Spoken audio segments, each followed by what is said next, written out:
Sitting there thinking about getting you people together was like, just was a joy that kept me going. 3, 4 o'clock every morning, I was shuffling names and envelopes and thinking, wow, what if so-and-so met so-and-so? Well, and what if I met so-and-so? There's a lot of people who I've met for the first time tonight, and that's been a real joy. Now, I have many memories to go forward with. Paul said, let's have another one in 10 years. Well, 5 years. Every year. For the first month of planning this party, I called this my father's 100th birthday. And the reason I called it his 100th birthday is that today he is 90 years and 10 days old. So I always thought I was planning his 100th birthday. But he tells me that many of his friends are 100 years old, so I'm confident that we'll be back here for the real 100th birthday. And with that, I wanted to turn it over to the video. I'm the son, one of the sons. I hope you'd be kind enough to let me remember a couple of things, not just one. I first wanted to thank my dad for so many things, but one thing, he's like my language professor, actually. I've been learning Italian from him for the last 30 years. He's a great professor. I'm just a slow learner, but I'm getting better and better, I hope. Che penso, Oreste? Va bene o? No parlo italiano niente? No, well, I'll try. I'm still trying.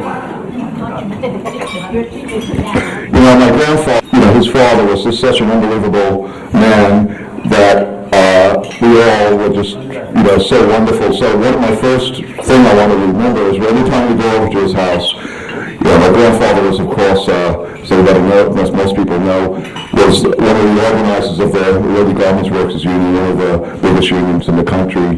Got a bullet hole through his hat doing it, and that pushed out afterwards. But you go over to his house, and you'd have this wonderful guy, and he'd just grab you, and he'd have this sort of whisk blue mustache that he would, kiss you with after you get a cream de cocoa. And my father loved him so much that, my grandfather got a little frail. He came over to our house, and he stayed with us.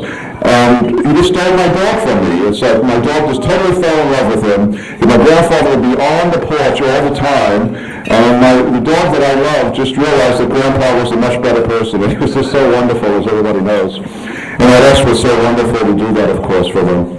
We lived for years in housing projects, actually, in Queens.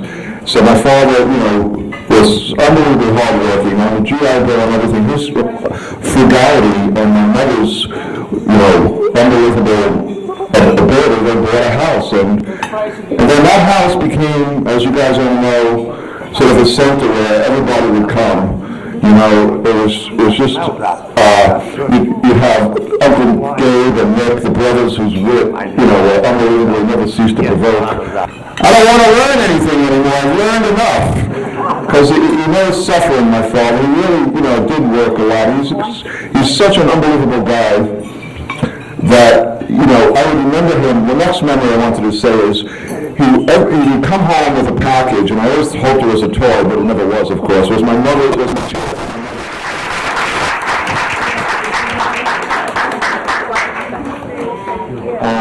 Okay, I guess I'm next.